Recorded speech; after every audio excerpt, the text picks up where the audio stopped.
Ladies, welcome to this episode of the Joyful Scaling Podcast.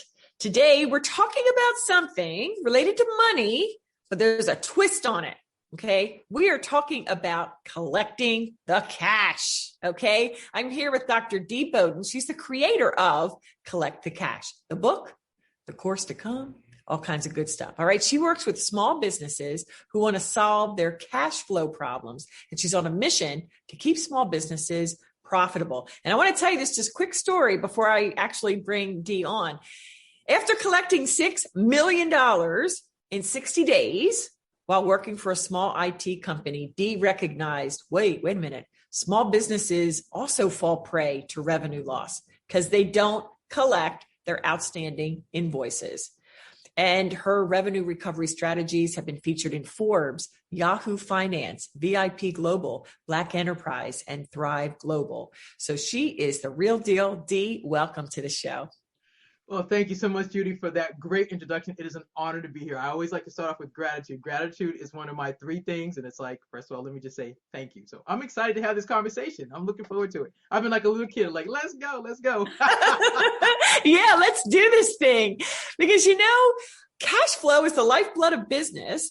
Absolutely. And I know, Dee, that the issue of collecting what's owed, because I see my clients, many are coaches and consultants, among other things, but I feel like there's resistance. They didn't pay me. But I don't have time to chase after that. I'm moving on to the next. So I'm really excited to dig into this. So let's talk about this thing called accounts receivable, because I think a lot of times we don't even think about it. So help us out and get started here. I'd love to. So if it's okay with you, how about I start with a story? Because it always helps to have a story.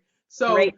So fun facts about me. So originally I'm from Boston. I live in the great state of Maryland. My fun facts are that I love Ferris wheels, smooth jazz, and great wine, both red and white. Those are cool things. People are like, what does that have to do with collecting money? Well, listen, you got to have a balanced life. You just can't chase all the clients and chase all the money. You got to make sure you have some fun. So that's the first part. Second part is, I'm glad you asked that question or made this statement about collecting the cash and accounts receivable. Here's the thing. Whenever people go into business, they usually do this. I have this great idea. I'm going to solve the next problem. My widget, my service, my whatever is going to be the next best thing. And usually it is. But it's this part. After you get the great idea, you write it down on a napkin, you start putting it together, you go do that part. But here's the part that people don't like. Everybody tells you get a sale or get the sale, but they don't tell you that you have to make sure the sale is complete and the money's in the bank, because that's the part people go, ooh, you mean I got to collect the cash? Yeah, that part. Unless you swipe the credit card and your payments are done up front, then accounts receivable is not your issue. So accounts receivable is this. It's the money that's owed to you when you provide a product or a service. The best way I can teach you is this. So whoever's listening to this, all y'all have cell phones, whether you're team iPhone or team Android. It doesn't matter. The way it goes is this. You walk into the cell phone store. Hey, welcome to whatever store it is. Let me verify who you are. You get your driver's license. They confirm you are who you are. Then they say, your phone is eligible for an upgrade, right? You're like, my phone was working just fine, but they planted that seed and you're like, ooh, wait a minute, I can get the new whatever? Fine. So the sale already starts. Next thing you know, you're walking around the store, you're picking out the new phone and the new earpods and all the things. Yep. So then you got that. Then next thing you know, you're like, hey Judy, you know what? We can trade your phone and put the credit toward the new phone. And you're like, well, yeah. And then you get all these other gadgets. So you got a new sale, then you got a new contract. Then you've got order entry. So they take the back of the box and they scan it into the system. So all the information goes there. Then the next thing you know, so you got a sale, you've got a sale, a new contract, new order entry, order fulfillment. Then they say, Judy, when would you like your bill? You're like, okay, look on the month. You're like, all my payments come in on this day. Okay, I want to get paid. I want to submit my bill on this date. Cool. Accounts payable sets up the billing to you for the service, and then you pay them, which is whatever date you said, and then the transaction is complete. Because here's the thing, you don't even get to leave the store until all the things I just described. You don't get to leave the store until you pay for that phone.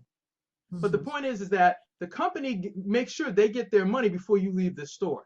That's what accounts receivable is. So I was just expanding on that to show you that's what happens in business. So for your consultants, your service providers, product providers, Everybody goes through that same process I just described. But here's the thing. The magical part is that you want to see these two words, transaction approved. That means that the money has been collected. Now, a lot of people don't like to do collections because it's this. I don't want to upset my customer. I don't want to have to go back and say, why haven't you paid me? Because nobody teaches you how to handle that part. They teach you how to sell, how to do a great presentation, but they don't tell you, listen, after you get the sale and after you deliver the product or the service, you have to ask for the payment, just like you asked for the sale. And I think that's the part that most people are like, nah, I don't want to do that part. But here's the thing. The reason I'm so passionate about this and about small businesses is because I worked for a small business. The intro that you read, that's a true story. That was actually my story, which is how I created Collect the Cash. I worked for a small IT company that had $8 million worth of sales on the books, not in the bank. So they had sales ahead of time, but the money wasn't collected. So, like a good business, they say, okay, hey, you say you can collect money. Come help us. Okay, great. You get on board, and they say, here's your list of accounts. Go get to work. Now, I'm a believer as like you. So I was like, I got to go talk to God. So me and God had a great conversation. Kind of went like this. Hey, God. Yes, D. How are you? You know what? Overall, God, I'm fantastic. But I got an $8 million problem. And your word says, if anybody lacks wisdom, come ask me for it. So I asked God. I'm like, hey, how am I supposed to do this? And what I got in my quiet time was this. Business to business collections is problem solving, answering the question of what had happened was. That part. Secondly, it's customer service. It's doing the follow-ups to figure out why haven't they paid you? And then the last thing, and the secret sauce, is gratitude. And most people are like, what does gratitude have to do with this? I said, well, it's like this. If you think about it, during the holiday season, most companies that you do business with, they send you a holiday card and they thank you for being their customer. And they wish you great seasons, greetings, and all those things.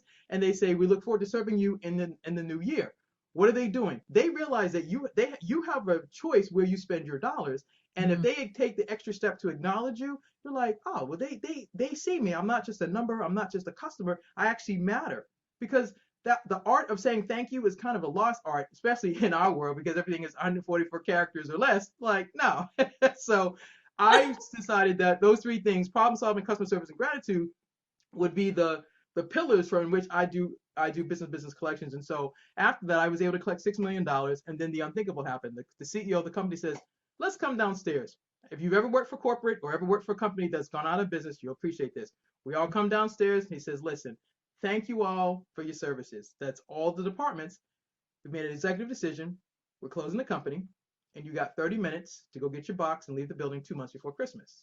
Now, this is a true story. This is in my book, and this is actually my life story. This is what happened to me. So after I leave the company, I'm like, $8 million, I collect 6, and it wasn't just me, the entire company went out of business. And I kept wondering, I'll never know if me and my collections team, if we could have collected more money, would that have saved the company? I'll never know. But what it did do, Judy, was made me think about how many small businesses were like that small company I worked for, who got all these sales and were chasing the next sale, the next sale, the next sale, but neglected the cash and the collections, which is your cash flow. And I'm like, yeah. So I created Collect the Cash to talk about this and to hopefully make it more palatable to people to realize you got to do sales and you got to do AR. Sales and AR, they go together. That is so good. And I love that you have, Dee, your own proprietary method for what you do. So, and I think it's ingenious and it's so basic, but it's so that, you know what, simplicity, that's what's poignant. Like that's what's profound, the simplicity of it. Answer questions, problem solve, do the customer service, and have gratitude. Oh my goodness. But I'm sure there's tons of different elements within each of those pillars, of course, which is where, the magic, quote unquote, is. But yes. This is going to be a funny question, I think. But as I'm thinking about it, there may be some women listening who are thinking, golly jeepers, I don't even know that I know how much money is outstanding. There's a lot of resistance I'm finding in checking the bank account, not even getting to the point of following up, like not even knowing there's a problem. Mm-hmm. So what would you say to that woman who might be scratching her head saying, golly, gee, I don't even know, that's a big problem. Great question. First thing I'll tell you is that do you have a tracking system? It could be as simple I'm old school. I happen to like Excel, and Excel, Microsoft doesn't pay me for this. I'm just saying I happen to like Excel. So I would have you set up a tracking system. Column number 1, name of your customer. Column number 2, if you have a contract or an agreement with them. Column number 3, how much is your contract for? Column number 4, what service did they buy from you? Whether it's 30 days of coaching, 90 days of coaching, whatever. Column number 6 or 5, what's the amount of the invoice that you're going to send them? And then column number 6 is when are you supposed to get paid? And then the last column is notes. What I just described is a tracking system. You can do that. You can do that on Excel. If you're old school, if you like a whiteboard, just like the sales teams, they have their all the prospects they're doing is in column number 1 and how many calls they made and all the things. You can set it up on a whiteboard. You can do an Excel. If you think it's Google, I think it's called Google Sheets. My point is that in order for you to know how much money is owed to you, you have to be able to track it, because what gets tracked gets measured. And so if you don't track it, you don't know. It's no different to me than if somebody says to you, okay, how much debt are you in? You're like, child, I don't even know. Well, I was going to help you get out of debt, but I can't write a check for you because you can't tell me how much you owe. You're like, ooh, well, it's the same thing.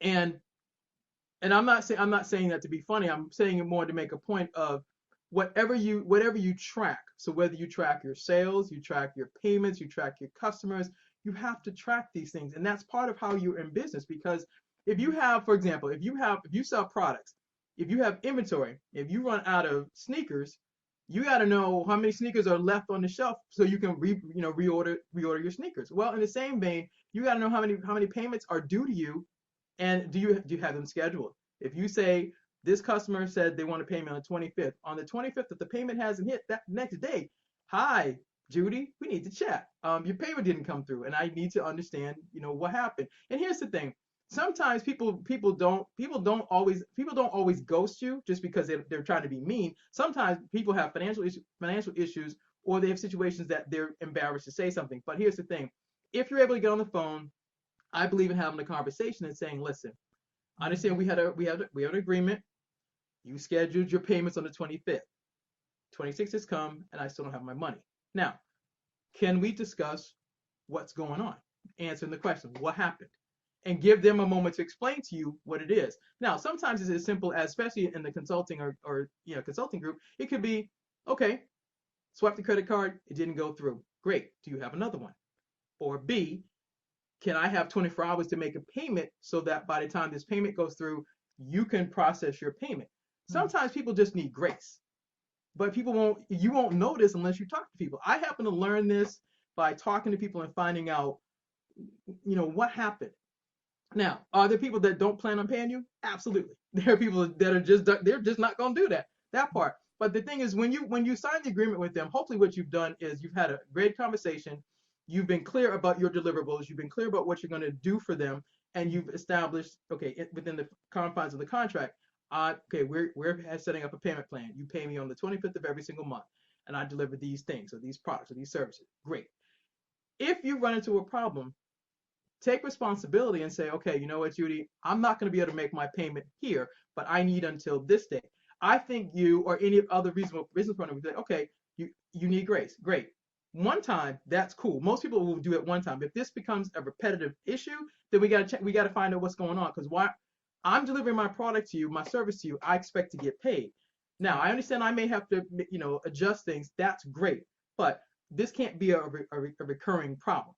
Once, cool. Twice, all right, fine. Third time, nah. We either have to cancel contract. You need different payment terms. We have to do something different.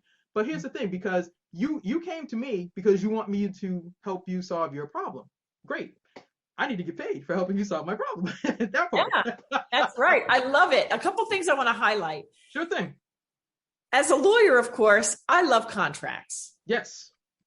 What I find is even women that are in six figures or multi-six figures, sometimes they're doing things without a contract, which is really, the thought in my brain was kiss of death, but that's an overstatement, but kind of sort of, because look, if you have no contract, you have no recourse. Right. I know as a lawyer, I can get all creative and say, you don't have to have a writing. And that's true. Oral contracts are still binding, but the question is, how do you prove it? Right. How do you prove the meeting of the minds? So ladies, anybody listening that does not have a process, just as Dee said, that includes a contract that makes clear, clarity is so important, that makes clear the payment terms, clear on your responsibilities, clear on their responsibilities, including payment, you're really, I mean, then I would say, are you really in business or are you just playing around? So that may sound harsh, but I'm going to tell you what you need to hear, not, and even if it hurts, but that's the truth. So anybody out there that doesn't have a contract, that should be number one. Now, number two, if you have a contract, I love what Dee just said. Pick up the phone, have a conversation. And what do you think of this, Dee? I think that a lot of times we get ahead of ourselves. What I mean by that is we as the business owner are thinking, okay, I've got to call Jane Smith. And I love Jane Smith. And I'm worried that she might not have the money. Like we put our own concerns. Oh, I wouldn't reach out to someone, or I would avoid somebody if I really wished to pay, but I didn't have the money and I didn't know what to say. So I just ghost them. Like, it's almost like we put our stuff in our brains on them. Oh, absolutely. And what I find is that might be the reason why the phone never gets picked up. So what would you say to someone out there listening, Dee, who had that thought come up? Hey, I just don't know that I could do that because I'd be embarrassed. I don't want to embarrass them, something like that. Great question. First thing I tell you, go look in the mirror and practice. Yeah. Seriously. Sometimes you have to get yourself into the right mindset. I call it the collection zone. I call it, I'm a sports fan, so I think of sports. So I think of like pre-game, game day, post-game. Pre-game is, okay, you're having all these thoughts about making this phone call. Go get in the mirror. Practice. What are you going to say to them? And even if you stumble or make a mistake, it's okay. The people that we admire the most, especially in sports, why do we love them, admire them? Because they practice. They hone their gift. They get into the mindset about they plan the game. They're planning and playing the game to win. You have to have the same thing about collecting your money, that you're planning and playing to win. And you may have to get in the mirror a few times to practice what you're going to say, or script it out, or just think about, just like we're having a conversation, think about it as having a conversation. Now, can the conversation go left? Absolutely. But the point is, how you prepare for it is this. If you have the contract, like Judy said, you have a copy of your invoice, you have your deliverables. You need to be able to stand in the fact that you're a business owner. You're in business to make money, and you're entitled to get your payments. Now, have the conversation. I usually have my conversations based around calling to collect, calling to talk to you about account number, blah, blah, blah. And I understand that, the payments are past due.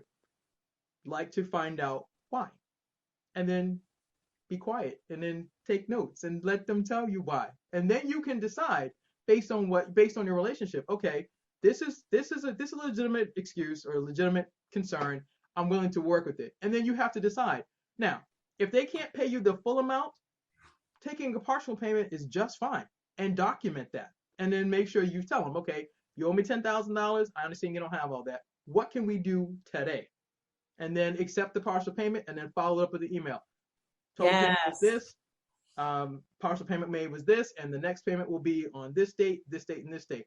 Because you don't have to ruin the relationship just because they don't have all the money. You have to decide, can I accept the partial payment and keep this customer? Because here's the thing, hopefully what you're going to do is you show them grace, you work with them, you're going to get more business down the line if you're able to work this out. Now, there's some people you're like, I'm not doing that. That's fine. You choose. But here's the thing. You asked Judy and I, what would we do? We're telling you. We're telling you this is how we would do it. This is how we roll. This is how we work. That's how we work it out. And here's the thing. Judy has been super, super successful in what she does, and so have I. So take it for what it's worth. But the thing is, you have to make your decision. And here's the thing.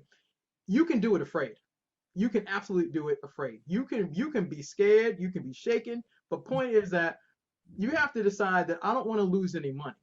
Just like, so for example, as I'm telling this story today, I'm telling you a story that happened to me years ago. But what it did was this. When I first started telling this story, I was nervous because I'm thinking, who cares about accounts receivable? I'm just being totally honest. I'm like, don't nobody care about this, because everybody, especially on these social media streets, everything is, the glitz, the glamour, it's all of these things. And I'm like, no, when you've worked for a company that's gone out of business, there's that life-changing thing that makes you go, okay, for me, as my book coach said, D, your why is this. You don't want to see another business lose. You want us to win. I said, exactly. Well, number two, watching COVID for the past 2 years, especially when it first hit, and seeing all the businesses that were scrambling to, reinvent themselves, figure out things. And then my thing was this: when Broadway shut down, and you think about it, if you like theater like I do, you got all Broadway is a multi-million-dollar business. You have all the theaters, and think about all the small business owners that had contracts with the theaters to sell their tchotchkes or whatever they were going to sell, and those sales weren't complete, and their money wasn't in the bank, and their AR was probably upside down, and then they're scrambling, going, "Oh my gosh, what am I going to do?" I kept seeing this over and over and over again. I'm like, okay, well, you have to tell the story. You have to get people to start looking at their sales, their invoices, and their payments, and they have to learn to embrace this and realize that this is a part of business. Yes, you get a sale. Yes, you have a contract. Yes, you deliver a product or a service. Yes, you invoice, and yes, you collect the cash, and then you celebrate. That's it. So there you have it. So good. Oh my goodness. And I love that the way you approach the collections call, quote unquote, is not adversarial. It is truly a conversation. And I love that you say, you're behind on the payment, or the payment hasn't been made. Please tell me why, and instead of saying, I need to get paid right now or whatever, it's more like, tell me what's going on. And I think that's really great. And that whole approach, I believe that if anyone's listening out there that did have that hesitation, or gosh, I don't know what to say, there's nothing better than that. Hey, something's happening. Tell me, what is it? I love that. I also really appreciate, especially as a lawyer, that if you have accepted partial payment, if your contract's good and written by a lawyer who protected you, it's going to say something to the effect of, if I accept something outside the contract, that doesn't mean the whole contract's out with the bathwater. So that if you give them grace for a week, just as Dee said, the next month, if they're late, that's a big problem. And you're not beholden to give them more grace unless you decide to do that. You see what I mean? So that paper trail of saying, we discussed today that you owe $10,000. I've agreed to accept $5,000 today and $5,000 in 2 weeks. And then going forward, the rest will be paid on time, blah, blah, blah. Whatever it is, that is so, so good. All right. Well, we're coming up against the end of the half an hour. It went so fast. Yeah. What advice, maybe, we've covered a lot of great ground, but is there anything on your heart, Dee, or anything we didn't have a chance to talk about yet that you really want to put out there in the way of the importance of cash flow in the, in the accounts receivable world? Well, you know what, Judy, I'll say this. It's one of these things that you as a business owner have to get really good at. It's one of those things you cannot neglect it. The reason I tell my story is because of working for somebody that did this. Now, just like you track everything else, I'll tell you this. I think one of the things I like to leave the listeners with is this: please create a tracking system. Please do that. Please have something, whether it's Microsoft Excel, Google Sheets, notes on your phone, a whiteboard, a piece of paper. I don't care what you do, but you have to know the state of your accounts. You have to know, how many customers do you really have? Do you have contracts with all of them, or some type of agreement? What's the dollar amount? What are you delivering to them? What are you invoicing? And when you're getting paid, and have a column called notes. Because now, in a perfect world, you would deliver the product, deliver the service, invoice them, get paid, no drama. Now that's perfect. That's the perfect world. But we don't live in a perfect world. We know this stuff comes up. And if you learn to track your accounts, and particularly keep good notes, that's how you can come back and say, okay, on this date we discussed this, and we need to address this. You said, or we agreed to the following, and then in good faith, I accepted that you would do this. When you come back with your notes, you have your paper trail of all the things that have transpired, and you can go back and say, okay, this is what we've done. You haven't agreed to our terms, and then you as a business owner have the right to say, you know what, you're a great customer, but this is really challenging, and I don't want to keep doing this. So you might have to decide that, you know what, I'm going to terminate this contract.